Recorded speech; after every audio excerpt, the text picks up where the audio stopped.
Bonjour et bienvenue à la vie municipale. Cette semaine à l'émission, nous avons visité les camps de jour de Sainte-Anne-de-Beaupré, Saint-Pierre-de-l'Île-d'Orléans et celui de Saint-François. Et en conclusion, vous verrez l'éco-centre de Beaupré. Bonne émission!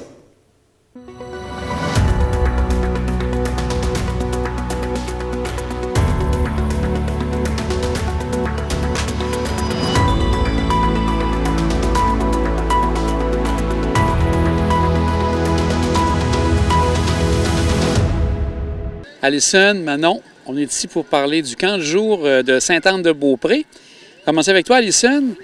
Les jeunes, si on évoque une journée standard au camp, ça peut ressembler à quoi?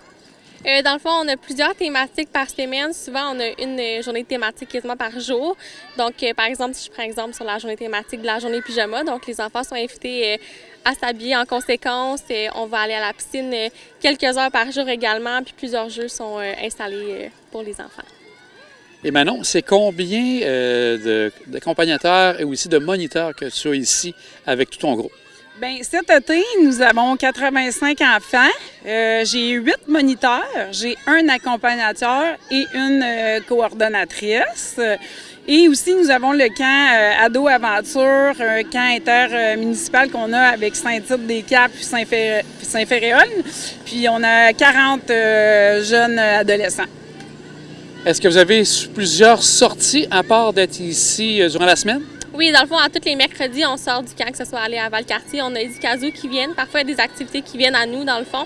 Sinon, à tous les mercredis, on sort du camp de jour. Et là, actuellement, c'est seulement des gens de Sainte-Anne-de-Beaupré. Est-ce qu'il y a d'autres personnes qui sont dans le secteur, non? Non, présentement, dans le camp, c'est vraiment juste les jeunes de Sainte-Anne-de-Beaupré.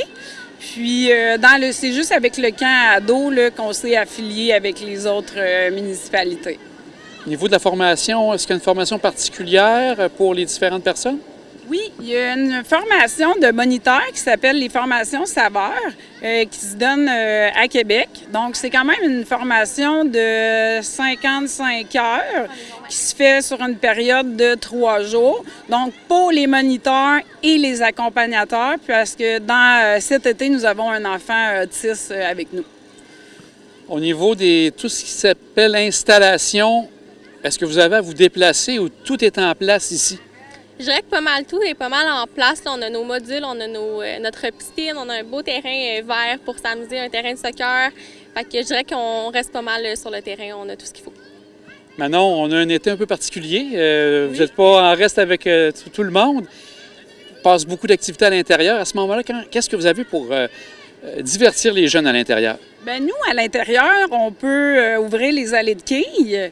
On a les locaux aussi en haut, donc chaque catégorie d'âge a son locaux. On a le gymnase. On fait un cinéma aussi dans le gymnase. Fait qu'on essaie de trouver des activités diversifiées là, dans les grosses périodes de pluie. La fin d'année, c'est toujours, ça passe très, très vite. Est-ce qu'il y a un spectacle en fin d'année ou une activité spéciale? Oui, dans le fond, on a un gros spectacle. On invite les parents avec probablement des petites bouteilles de vin, des petits trucs pour les enfants. Dans le fond, on offre un spectacle aux parents à la fin de l'année en soirée. Maintenant, je vais prendre quelques instants aussi rapidement. Tu es la nouvelle directrice ici au niveau des loisirs de Sainte-Anne. Oui. Est-ce qu'il y a des éléments, sans tout dévoiler, qui est déjà à l'automne, que tu as en tête, que tu penses encore? Bien là, justement, je pourrais vous parler de l'allée des artisans qui va se dérouler au quai de Sainte-Anne le 2 septembre prochain. Donc, on va accueillir entre 16 et 18 exposants, artisans, marchands, des gens de la région. L'événement se fera de 10h jusqu'à 17h, fait que j'invite la population à venir nous encourager au quai de Sainte-Anne. De plus, c'est la première édition, l'Allée des artisans qu'on fait pour le mois de septembre. Bien, merci, mesdames. On va vous souhaiter une belle fin d'été, puis un grand merci pour votre disponibilité. Merci. Merci beaucoup, M. Blondeau. Merci. Gladys, tu es au camp de Sainte-Anne. Qu'est-ce que tu aimes le plus faire ici au camp d'été? Moi, j'aime beaucoup jouer au ballon quai. Il y a des jeux. Aussi, j'aime beaucoup quand il y a des sorties. Aussi, des fois, on a des temps de baignade. Puis, j'en profite beaucoup parce que ça n'arrive pas à chaque année. Ah donc, c'est pas la première année que tu es ici? Non. C'est peut-être la 4e, je crois. Qu'est-ce qui se passe quand il pleut? On a eu quand même un peu de pluie cet été. Est-ce que vous avez des activités à l'intérieur qui t'intéressent aussi? Oui, des fois, on a des films. Aussi, on peut jouer à des jeux. Puis aussi, à chaque matin, quand on arrive, il y a un rassemblement où est-ce qu'on va chanter des chansons de camp. As-tu plusieurs de tes amis de l'école qui sont avec toi cet été? Ah oui, j'en ai quand même beaucoup. Puis t'aimes ça? Les moniteurs sont gentils avec toi? Oui, puis aussi, il y en a un qui s'appelle Simba, puis c'est le nom de mon chien. Oh, donc là, ça te rappelle des belles choses et tu t'ennuies moins de ton chien à ce moment-là? Oui. Bien, grand merci, puis passe une belle fin d'été ici, ma chère. OK, merci, bye.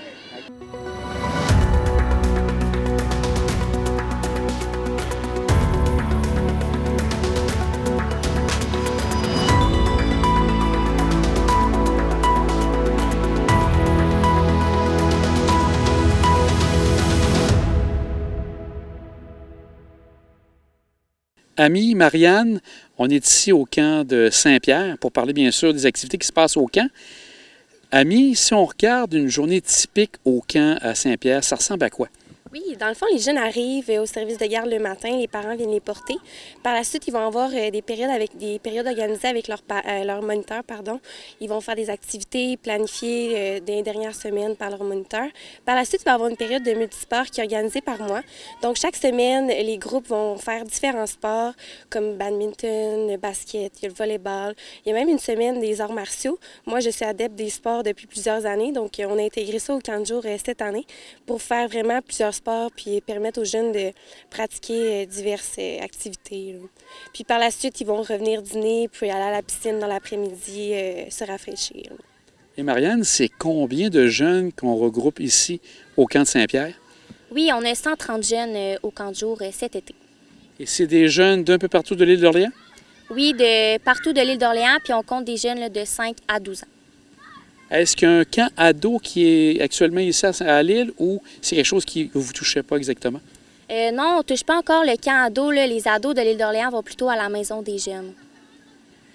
Maintenant, au niveau des activités, bon, vous avez parlé tantôt des activités qui se passent ici. Est-ce que de temps en temps, vous avez des sorties à l'extérieur de Saint-Pierre? Oui, effectivement, on a planifié tout le long de l'été plusieurs activités. On est allé au Récréophone dernièrement. On va aussi au cinéma. On va aller à la place Félix-Leclerc dans les prochaines semaines. Donc, on encourage aussi les activités locales là, pour permettre aux jeunes de découvrir la place et les endroits de l'île d'Orléans. Au niveau des installations, Marianne, ça ressemble à quoi pour le camp de Saint-Pierre? Je sais qu'on est tout près de la bâtisse, mais il y a d'autres éléments, je crois. Hein? Oui, en fait, on a accès au Logisport là, qui est juste ici. On a aussi accès au terrain de soccer, terrain de baseball. On a accès à la piscine municipale, au gymnase de l'école, puis à la cour de l'école. Cet été, avec la pluie, est-ce que vous avez dû en faire plus d'activités à l'intérieur que par le passé? Oui, je vous dirais un petit peu plus cet été, c'est vrai. Est-ce que ça prend un peu plus de préparation quand on a à être à l'intérieur une bonne partie de la journée? Oui, ça prend plus de préparation, puis souvent, il faut être plus spontané là, pour trouver des solutions rapidement. Vous êtes toutes les deux, mais vous n'êtes pas seules. C'est combien de personnes qui en tout qui vous supportent dans les activités?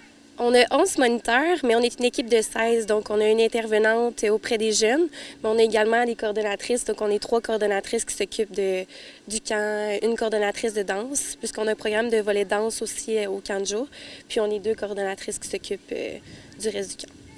Est-ce qu'il y a des jeunes qui ont certaines limitations au niveau physique que vous avez aussi et vous devez vous en occuper avec une personne en particulier?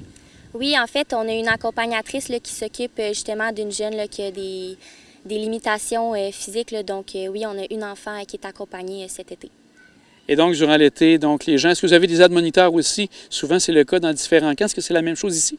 Non, vraiment, ici, on a 2 moniteurs par groupe là, qui s'occupent des enfants, mais on n'a pas d'assistants moniteurs. C'est vraiment des moniteurs. Donc, c'était un bel été. Est-ce qu'il y a eu quelque chose de particulier que vous pouvez retenir de cet été ici à Saint-Pierre jusqu'à maintenant? Je dirais rien de particulier nécessairement, mais des beaux moments, puis on va continuer là, d'avoir un bel été avec nos jeunes. Et en terminant, est-ce qu'à la fin de l'année, soit un spectacle, soit une activité particulière que vous avez à Saint-Pierre?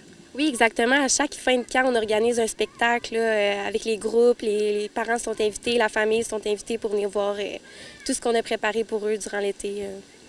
Exactement. Bien, un grand merci, puis on vous souhaite une belle fin d'été ici à Saint-Pierre. Je pense que les jeunes, on les voit aller.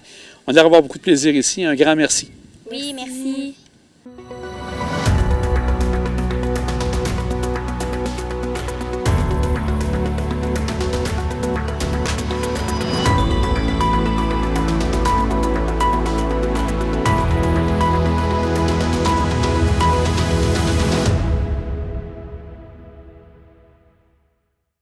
Michel, Mégane, on est ici au camp Saint-François pour parler des activités qui s'y déroulent. Je vais commencer avec vous, Michel. Ça existe depuis combien de temps ici, directement au camp Saint-François? Depuis plusieurs années? Depuis 1949, précisément. Au départ, c'était comme la plupart des camps du Québec, c'était sur la propriété du diocèse de Québec. Puis, dans les années 70, c'est devenu laïque. Et de votre côté, vous êtes impliqué depuis quand au camp ici? Bien, en fait, j'ai été, moi, moniteur ici il y a un peu plus qu'une trentaine d'années, mais au conseil d'administration comme tel depuis 2006. Et donc, vous avez, au départ, c'était quelque chose qui était géré par un conseil d'administration. Est-ce que c'est toujours le cas ou vous avez ajouté d'autres personnes avec vous? En fait, c'est toujours le cas dans le sens que c'est un conseil d'administration bénévole qui gère la corporation qui est la propriétaire du site. Mais effectivement, cette année, une grosse nouveauté pour le camp Saint-François, on a effectivement embauché une personne pour agir à titre de directrice des opérations, responsable du développement, et on a embauché Mme Emma Bélanger pour remplir ce rôle-là.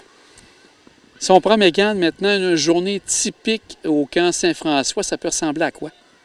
Bien, nous, c'est sûr qu'on offre une expérience unique. On va vraiment se forcer sur l'animation. Donc, dans nos jeux, on va intégrer des personnages, on va changer des règles un peu pour que ça soit des jeux moins traditionnels. Donc, on va vraiment utiliser aussi notre terrain. On a un très grand terrain avec un accent sur le fleuve, un accès au fleuve. Donc, on va l'utiliser là, dans nos jeux au quotidien. Et les jeunes arrivent ici parce que c'est seulement à un certain moment donné de l'année où vous avez des gens qui demeurent, qui couchent ici. Les gens font l'aller-retour, reviennent soir et matin? Oui, exactement. On a eu 2 semaines de séjour où les enfants dormaient, mais généralement, c'est des enfants de l'île d'Orléans. Donc, ils arrivent en autobus où les parents viennent les porter le matin, puis à 4 heures, ils retournent à la maison. C'est combien de jeunes en tout? On a environ 120 jeunes d'inscrits pour cet été. Est-ce que vous touchez à toutes les municipalités de l'île? Parce que je pense qu'il n'y a pas beaucoup de camps de jour ici à l'île d'Orléans. En fait, il y en a 2. Puis oui, on a un peu des enfants là, d'un peu partout de l'île qui viennent. Puis à chaque année, là, on a une bonne constance au niveau des inscriptions. Michel, avec l'arrivée d'une personne aux opérations, est-ce que ça vous amène à avoir une personne à l'année maintenant? Absolument. C'est une personne à l'année parce qu'on veut mettre le site en valeur, on veut mettre nos infrastructures, les développer. C'est des infrastructures qui, pour la plupart, datent de 1949. Donc, il faut les entretenir, il faut aller chercher des partenariats, il faut, je pense, voir le camp Saint-François, de quelle manière il peut se développer dans l'avenir pour pérenniser notre situation, mais aussi pour aller chercher une nouvelle source de revenus. Donc, effectivement, on a embauché Emma, justement, dans ce sens-là. Est-ce que les gens ont accès, outre la saison d'été, au terrain ici? On loue nos installations. C'est sûr qu'au moment où on se parle, évidemment, là, on est surtout là, à peu près, là, on peut ouvrir au mois de mai et on se rend environ jusqu'au début octobre. Mais oui, effectivement, là, nos installations sont disponibles là, pour des gens qui voudraient louer une fête de famille, un mariage, n'importe quoi, dans ce sens-là, sans problème. Est-ce que vous avez en tête des projets pour peut-être justement déborder de cette période-là? Déborder de cette période-là, c'est sûr qu'idéalement, on aimerait ça. Ça réclamerait un certain nombre d'investissements sur le plan des bâtiments. Mais oui, on n'exclut rien pour le moment. Je reviens avec toi. De ce côté-là, Mégane, on a parlé des activités qui se passent ici. Est-ce qu'en plus de tout ça, vous avez des sorties avec les jeunes?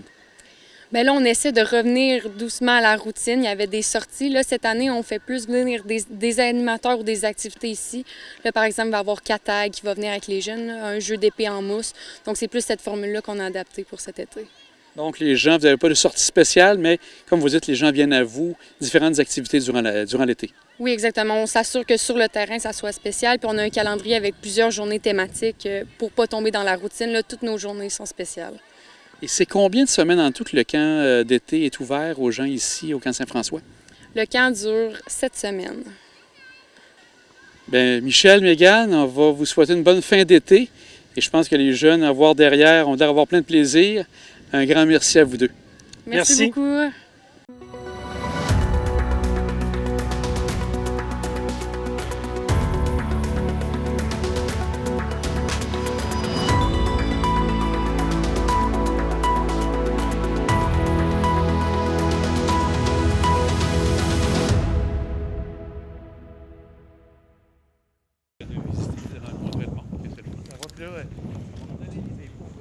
Pierre-Olivier, on est aussi à l'éco-centre.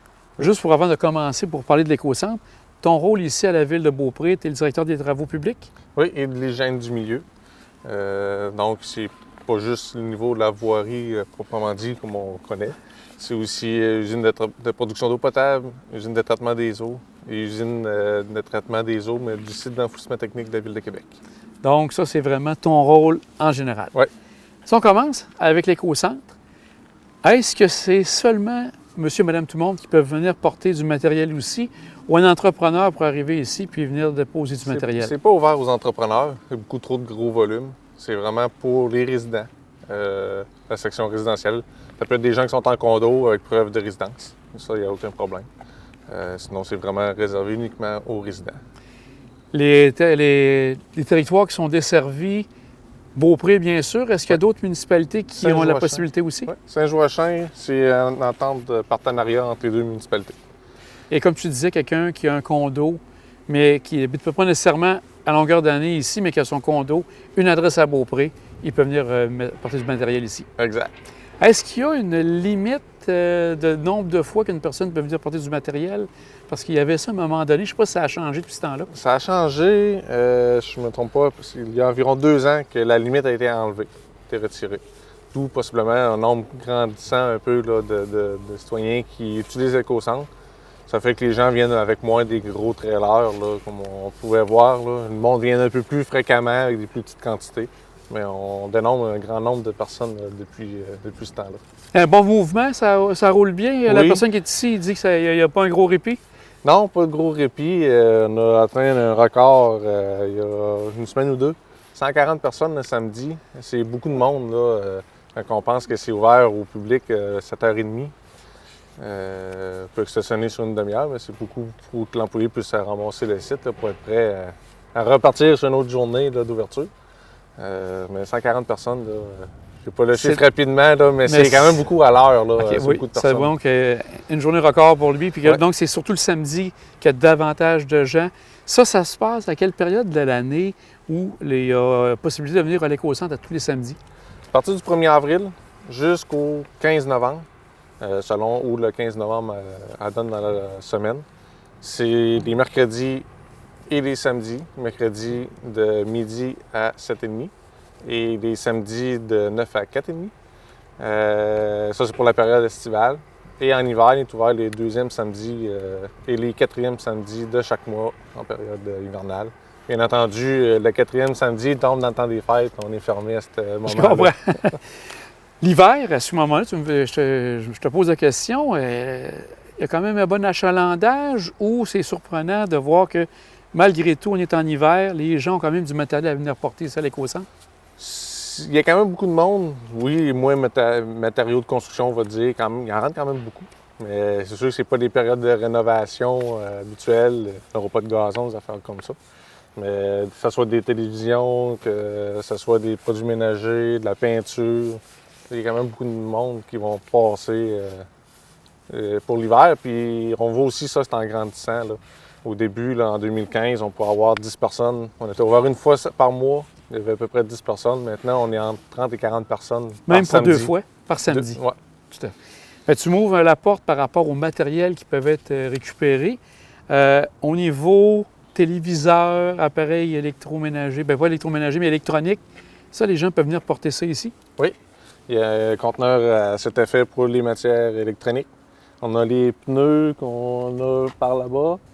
Les matières dangereuses, comme mettons du chlore ou de l'eau de javel, des choses comme ça, qu'on récupère, les batteries d'auto.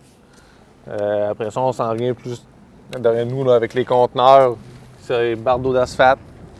On a matériaux ferreux, on a le textile. Et présentement, bien, quand on n'est pas ouvert, malgré tout, l'éco-centre vire. Hein? On est en train de changer des conteneurs. Les 2 bois sont sortis. Puis on a 3 conteneurs de matériaux secs. Puis il y a un petit bleu qu'on voit à peine. Celui-là, c'est pour tout ce qui est frigoriste. Les gaz réfrigérants. Les petits appareils, autant que les petites fontaines d'eau, les déshumidificateurs, que les frigères, congélateurs. Mais rien de commercial. Ici. Puis ça, maintenant, c'est régi aussi par le gouvernement là, au niveau de la collecte, comme les pneus. Les pneus, donc, parce que je croyais qu'à un moment donné, c'était tous les garages qui reprenaient le tout, mais ça va arriver quand même que les gens viennent vous emporter. Ça, ils peuvent le faire à ce moment-là? Oui. Habituellement, les garagistes ont, parce qu'on paie à l'achat de nos pneus la redevance. En temps normal, le garagiste les prend, mais parfois, il y a des gens qui les ont à la maison pour X raisons. J'ai plus cette voiture-là, ils veulent s'en départir. Les pneus étaient déjà en fin de vie. Ils peuvent venir nous les apporter ici. Je vois aussi que vous avez du propane. Donc, Oui. Au niveau du propane, vous avez aussi la possibilité de recueillir les vieilles tanks, on pourrait dire, les vieux réservoirs qui ne fonctionnent plus. Vous pouvez les récupérer aussi. Ça, il n'y a aucun problème. Peinture, ça, c'est un élément Peinture, important aussi. Est-ce qu'il y a une règle particulière au niveau de la peinture ou c'est la vieille peinture, on peut vous l'apporter, il n'y a pas de problème? La vieille peinture, il n'y a pas de règle en soi. Ça s'attend à avoir de la peinture, bien évidemment, dans les pots de peinture. On ne souhaite pas avoir d'autres matières parce qu'on ne le sait pas. Il y a des frais quand on reçoit des matières non visées. On essaie de limiter au maximum ces frais. Puis encore même chose au niveau de l'huile, parce que c'est 5 conteneurs, 3 de peinture et 3 d'huile. C'est la même chose pour l'huile, il n'y a pas de frais, sauf quand on a des matières que les gens viennent verser. Ils prennent un vieux bidon d'huile, puis ils versent d'autres choses, puis on ne sait pas. Puis malheureusement, on le met dedans, mais quand ça arrive au centre de tri, on reçoit des factures. Parfois salées. Oui, je comprends. Donc, c'est vous qui avez ça, puis malheureusement, vous devez payer à ce moment-là si les gens ne font pas le bon tri à ce moment-là. Ça fait que ça a une répercussion quand même sur le coût Qu'il va avoir par la suite si les gens, s'il y a beaucoup d'infractions comme ça, ça va se répercuter possiblement sur le compte de taxes des contribuables à ce moment-là. Donc, en faisant, on est capable de réduire les coûts. C'est ça, que général, mais on ne veut pas, c'est chacun qui le paye. Puis, tous les résidents. Je comprends. Donc, ici, les gens viennent ici. Il y a quelqu'un qui est là pour les guider, pour savoir où aller placer le matériel. Oui. Donc, ça, c'est une personne qui est attitrée vraiment pour ça. Oui. Tu nous as parlé un peu. Le matériel va à quel endroit une fois que les conteneurs sont remplis? Ça se dirige à quel endroit? Ça dépend de toutes sortes de matières. Oui. Tout ce qui est conteneurs, c'est AIM Écocentre. C'est trié. Ils ont un centre Québec? de tri. C'est à Québec ou sinon, c'est à Saint-Augustin. Ils ont un gros site aussi à Saint-Augustin. Quand c'est le bois, c'est broyé. Ils récupèrent les clous. À l'époque, il y avait une entente avec AIM, c'était Cascade. Fait que ce qui est Enviro Service de Cascade, c'est les bois des écocentres qu'on retrouve dans nos papiers surtout et autres papiers. Je comprends. C'était des matières recyclables qui proviennent de là. Mais sinon, tout est trié, le fer est trié. Fait qu'il y a une bonne valorisation des matières. Là. On peut penser à peu près à 70 là, je vais grossièrement. Là. OK. Mais on peut penser à 70 qui est revalorisé au niveau des matières. C'est quand même une bonne partie, c'est sûr qu'il y a des choses qu'on peut malheureusement pas toujours revaloriser. Et ça, dans ce temps-là, quand on ne peut pas les revitaliser, malheureusement, vous devez les apporter possiblement au site d'enfouissement? C'est géré par le collecteur que lui, il va en disposer. Il va voir ce qui va être le plus facile pour lui. J'ai vu aussi que tu avais des bacs bleus, donc des grands bacs bleus, des grands conteneurs bleus. Ça, les gens peuvent venir aussi porter du matériel de récupération, papier, carton, etc. Oui. Par exemple, quelqu'un qui achète une belle grosse TV 75 pouces, là, la boîte est un peu grande pour notre petit bac bleu. Oui. Plié, c'est possible de venir le porter ici. Là. C'est un service. C'est le même service au final que notre bac bleu normal, mais c'est juste pour un peu plus de volume. Les gens qui arriveraient d'un déménagement, beaucoup de boîtes pour remplir. Finalement, le bac bleu, mais ils peuvent venir déposer ici. Aussi, je remarque qu'il y a d'autres matériels qu'on trouve un peu partout, dont, entre autres, on voit qu'il y a du sable, du gravier, tout ça. Ça, c'est pour... C'est pour la voirie, c'est pas pour l'écocentre. Oui, c'est ça. Donc, c'est pas pour l'écocentre, mais ça fait partie pour vous. C'est un endroit où vous récupérez. Puis je vois aussi qu'il y a un nouveau dôme qui s'est installé. Ça, vous mettez quoi à l'intérieur de ça? Ça va être pour notre sable l'hiver. On devrait être en mesure de... C'est tout nouveau. On devrait être en mesure d'avoir à peu près notre quart, tiers de sable pour la saison à proximité. Ça va faciliter nos opérations de déneigement pour les prochains hivers. Et l'éco-centre, pour toi, tu as quelqu'un qui est attitré pour ça. C'est une tâche qui est quand même assez importante. Tu as à faire un genre de, pas dire de surveillance, mais de voir que tout fonctionne bien avec la personne qui est là en poste. On est souvent en communication, justement. Puis très souvent, les heures d'ouverture, à part le mercredi, c'est pas des heures d'ouverture qu'on est, nous, ouverts. On fait beaucoup de communication avec l'employé. Il y a des fiches à remplir. Parce qu'il faut aussi savoir les matières qu'on reçoit, les nombres de visites. C'est important parce qu'au niveau de la MRC et du gouvernement du Québec, c'est tous des renseignements qu'on a besoin. C'est tous des détails qu'on se transmet d'un côté puis de l'autre. Avec la MRC, c'est bon qu'on en parle. Est-ce qu'eux ont des règles précises pour tous les écocentres qu'on retrouve dans la MRC de la Côte-de-Beaupré? Est-ce que vous avez des règles à respecter ou c'est vous-même qui fixez vos règles? C'est nous-mêmes. Il n'y a pas de règles établies. C'est beaucoup le gouvernement, au final, avec ce qu'il souhaite avoir là, dans la gestion des matières résiduelles, réduire à la source dans les bacs verts le réemploi ou la revalorisation. Un écocentre comme nous, qui est quand même très trié, bien, on a une meilleure revalorisation qu'un conteneur qu'on mettrait tout dedans. Puis, ou là, il y a un travail supplémentaire à faire pour aller chercher à ce moment-là. Des frais aussi additionnels, parce que les conteneurs coûtent plus cher. Il y a plus de travail à faire par la suite là, par le collecteur. Avez-vous des contacts avec les autres écocentres à ce moment-là, sur la Côte-de-Beaupré, où chacun fait ses choses, ou de temps en temps, vous vous réunissez pour avoir des conseils ou parler de ce qui se passe ailleurs? Chacun fait ses choses. Bon, on reste toujours un petit peu à l'affût, savoir un peu ce que les autres font. On sait qu'il y a un nouvel écocentre à Bois-Châtel. À un moment donné, je vais souvent aller le voir. Là. Ça a l'air, de ce que j'ai entendu dire, là, que c'est un très bel écocentre. C'est flambant neuf, fait que c'est sûr que c'est toujours plaisant quand c'est neuf. Souvent, c'est très bien pensé. Il y a peut-être des améliorations qu'on pourrait apporter à nous aussi, qu'eux ont pensé. Puis on est toujours à l'écoute. Bien, moi, Pierre-Olivier, c'était très intéressant. On va prendre quelques instants. On va se diriger après ça pour parler en général de ton travail, entre autres, et aussi avec la partie voirie. Qu'est-ce qui se passe du côté de Beaupré? Parfait. Pierre-Olivier, on est devant le garage municipal de la ville de Beaupré. On a parlé de l'écocentre, mais j'aimerais que tu me parles un peu du nombre d'employés que tu as à ta gouverne pour s'occuper, entre autres, de la voirie ici pour Beaupré. Au niveau de la voirie, c'est en 2 temps, période d'hiver, période estivale. Ça va jouer quand même dans les 2 cas à une quinzaine d'employés, que ce soit pour le déneigement en hiver, bien entendu, mais l'été, le tonte de pelouse ou aussi des aides là, pour le terrain, que ce soit pour des travaux divers. Comme là, présentement, on fait le rinçage du réseau d'aqueduc et toutes les tâches là, qu'on peut avoir là, en cours de saison. Là. En plein hiver, on sent se rappeler de mauvais souvenirs parce que l'hiver est passé, on est content, on est rendu, on va avoir du beau soleil qui s'en vient. C'est quand même un bon travail que tu as à faire au niveau de la neige d'hiver, c'est que vous avez la route, une partie de la route 360 à déneiger, les rues.